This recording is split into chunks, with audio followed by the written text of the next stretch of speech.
Hello and welcome to Opening the Box from the Richardson-Sloane Special Collections Center at the Davenport Public Library. My name is Karen. I'm the library assistant here in Special Collections, and today I'm going to open a couple boxes that have to do with our school records. So let me get this PowerPoint going here.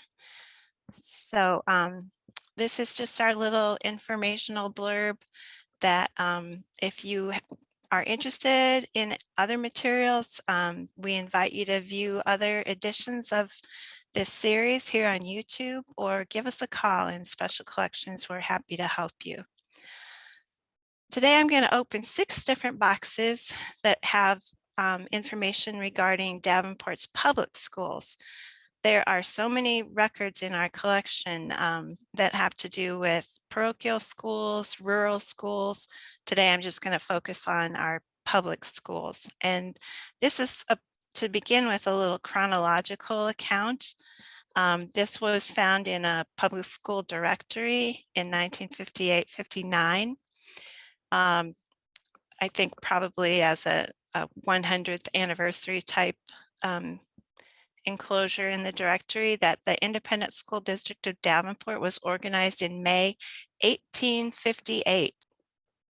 That's the top arrow. The next arrow on the left, we wait all the way to the intermediate school opening in 1919. Now that doesn't mean that we didn't have intermediate schools before. We did, but we only had a city intermediate, and so a lot of things were changing as after World War I and the intermediate schools opened in town. There was a school for the deaf that opened in 1921 here in Davenport. It was located on Main Street near the high school building. And instruction for physically handicapped students began in 1939. And the last arrow shows that 6 new elementary schools opened in September of 1940. This is from an accession that was created by librarian Grace Rose, and we believe the 2 sheets on the right were typed by her in preparation for the new high school being built in and opened in 1905. She seems to have collected a lot of ephemeral items that have to do with all of the graduates, and she's created a listing of naming all the graduates starting in 1864 until 1905. And as we compare that to the item on the left, which again came from that same public school directory, you can see that they have just listed by number of boys and girls and total the students that have graduated over the years. So it's kind of interesting to compare. The 1958 listing has 3 total graduates for 1864. Miss Rose is only able to locate 2 names, so there might be a little discrepancy there, but for the most part, she seems to be spot on. And of course, there are many more typed sheets. I just chose the first year and the last year of her listing. This was a teacher contract from 1866, and it says between the school teachers of Davenport, and they're going to teach in the public schools for 40 weeks, and they'll begin the 10th day of September, and they'll get this amount of money in consideration. So the screen on the right shows the names of the teachers, the amount of their salary, and then the signature of the teacher. As you'll notice, I've got an arrow pointing to the very last name. That's Miss Phoebe Sudlow. And in this particular year, these certainly are not all the names that were on the listing, but the top name, Mr. Hamill, he's receiving $100. He was the high school principal. Phoebe Sudlow, she got $80. She was the principal of grammar school number 3. Mr. Bemis, who also got $80 was the principal for grammar school number 2. And Mr. Tortlet was principal for grammar school number 5. He only got $60, as did Miss Connell. So their schools maybe were smaller.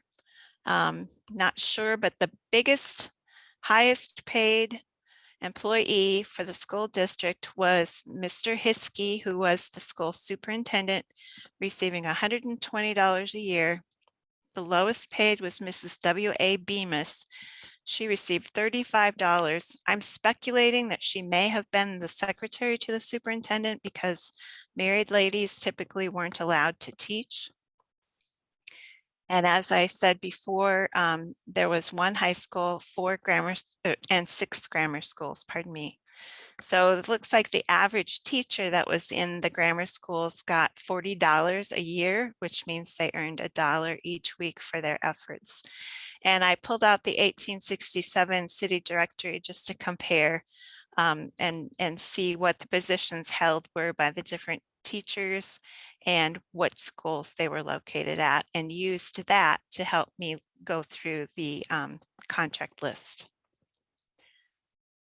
This is a commencement from Davenport City High in 1867, and the names on there compared to Miss Rose's list certainly seem to be accurate, and appears that these fine teachers that worked in 1866 and 67 that signed that contract were able to graduate these students from City High. This is a commencement program for 1880. By this time, they're including the grade points of the students in the class. And there's quite a lovely evening of exercises that they're performing music, they're reading essays, they're doing discussions. And we have all these commencement programs from 1859 to 1905. There are a few gaps, but as I say, we believe Miss Grace Rose pulled these together to help her create this listing of graduates. By 1900, there are various courses being taught: Latin, German, English, mathematical, and 3 years English.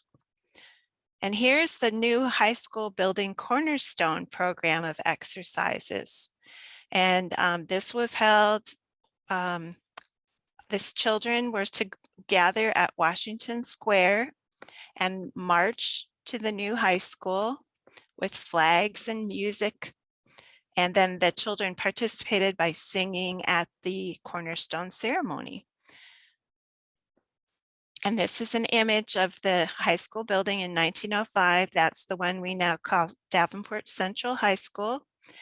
And it was designed by local architects Clausen and Burroughs. Here's a yearbook. This isn't what we typically think of as nowadays as a high school yearbook. This one included a lot of information about the different educators that were working, the classes they were teaching, and it provides a lot of information about the courses of study. By now, we're into vocational courses, commercial courses. There is a bit of tuition involved here. This explains athletic programs and the responsibilities of students. I like the social life of pupils. Nothing is more detrimental to schoolwork than indulgence in social distractions. That's their opening statement under social life of pupils. By 1919's commencement program, we're still having the Latin course, but we've added a normal course, which is for individuals who want to teach school. We've added a modern language course. Now we've got an honor roll in the picture, and there's a variety. There's the commercial course, the science course, home economics course, manual training course, and English course. This is a graduate book from Miss Harriet Rachel Wheeler, who graduated from Davenport High School in 1922.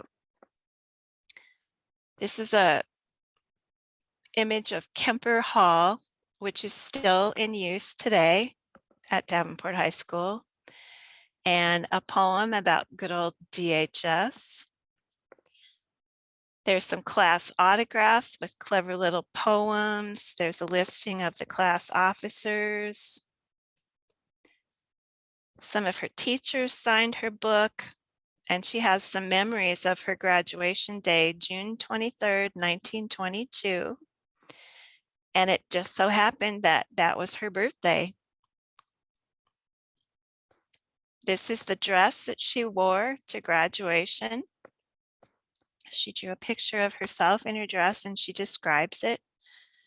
And then she lists some of the gifts she received: a pair of slippers, silk hose, a dresser clock, a silver teaspoon, a $2 bill, a leather-bound copy of Robert Browning's poems, a handbag, a comb, a gold pencil with a ribbon. I'd like to see that. Again, some more autographs, and even one of her classmates drew a little cartoon. And then she includes a newspaper clipping of when they graduated from their grammar schools, graduated from 8th grade.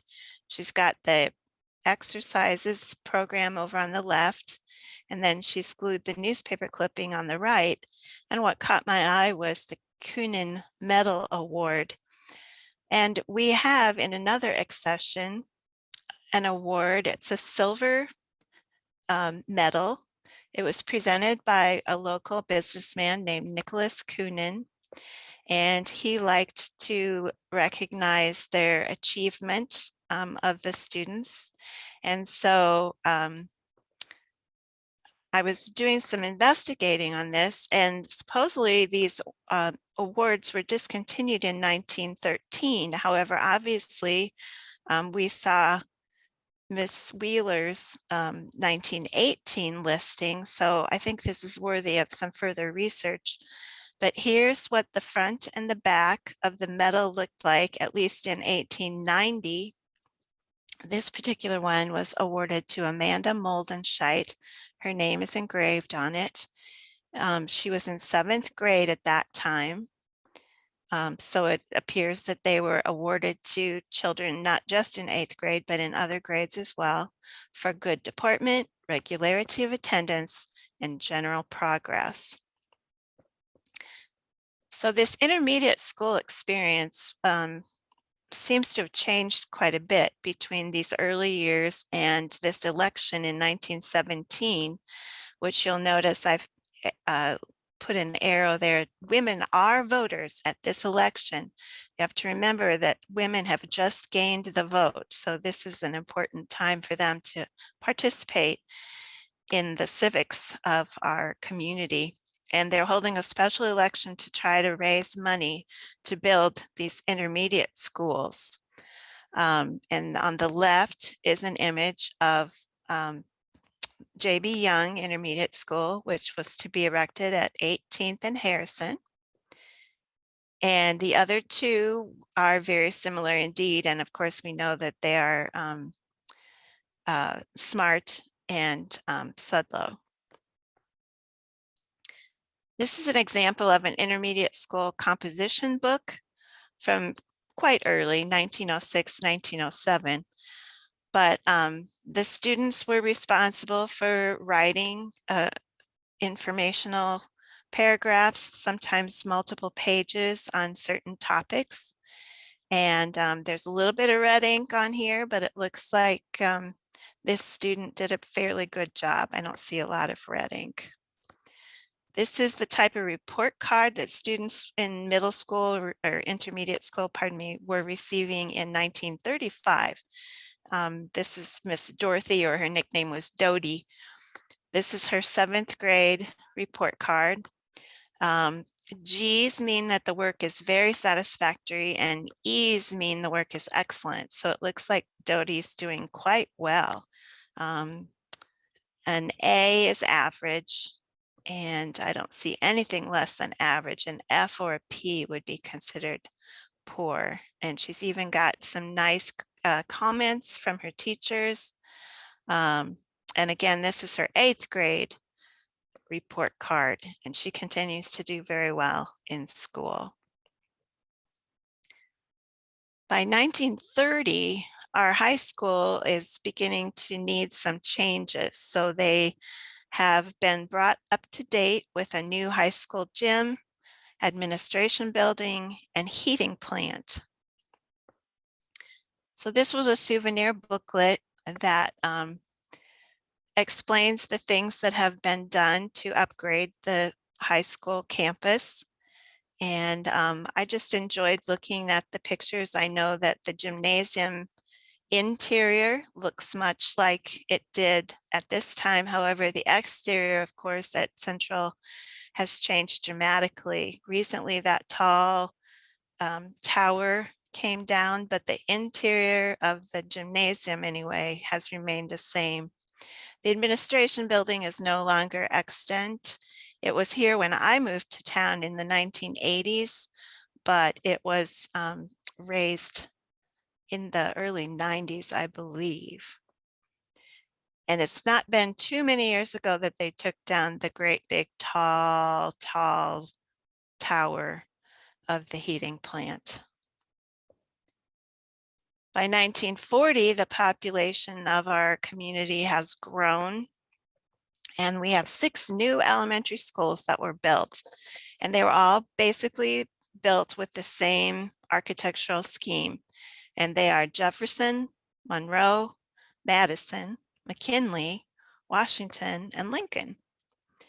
And here are 2 postcards that just show you how similar they are.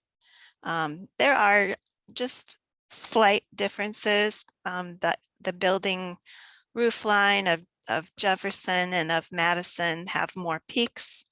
The other 4 are very flat. But the general layout of the buildings is very much the same.